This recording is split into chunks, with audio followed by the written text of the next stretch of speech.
coach situation. I'm sorry, but it's just not acceptable. You know, I think I made my feelings quite clear when I spoke to you last week.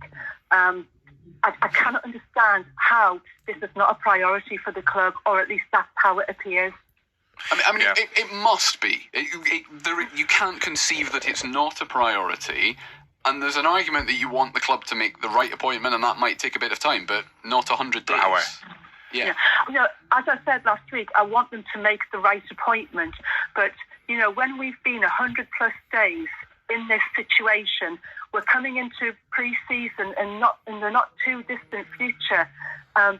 Something has to happen, and it has to happen very quickly. Absolutely. Because you can't tell me that they haven't had plenty of people that they could have looked at, or at least tried to get to come to the club. I just don't know what's going on. What is the stumbling block?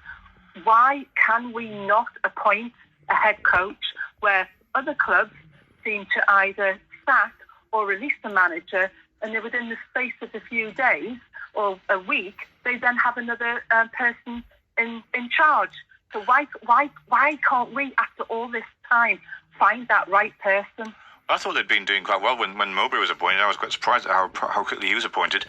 And I thought they'd learned a lesson after when Alex Neil was appointed. It took a long time to get him in the job, didn't they? So I thought they'd learned a lesson then. But then after Mowbray was gone, it was like, it took it was like a week before Beale was appointed. It was just over a week. Underwhelming appointment of Beale. Then when he's gone, it's just there seems to be no plan in the club at all. No one seems to have any kind of overall sort of, you know, any kind of plan to whatever. And that's the thing.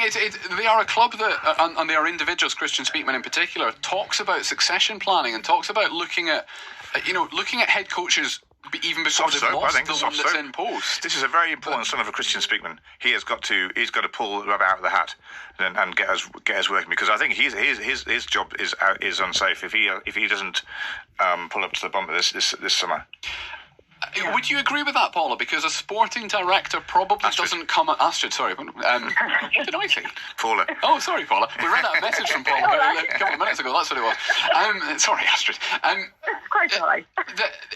Sporting directors don't tend to come under the same kind of fan pressure, or at least their job doesn't seem to be dependent on what the fans think of them to anything like the extent that head coaches do. Alex Speakman's got a lot of flack this season now. Oh no, he has, but that I suspect doesn't actually matter. Yeah, because a club's hierarchy will listen to an extent to supporters' views on who the manager is, who the head coach is. But Astrid, I don't know whether it actually matters what supporters' opinions of Christian Speakman might be. He's there for the long term, isn't he? Yeah.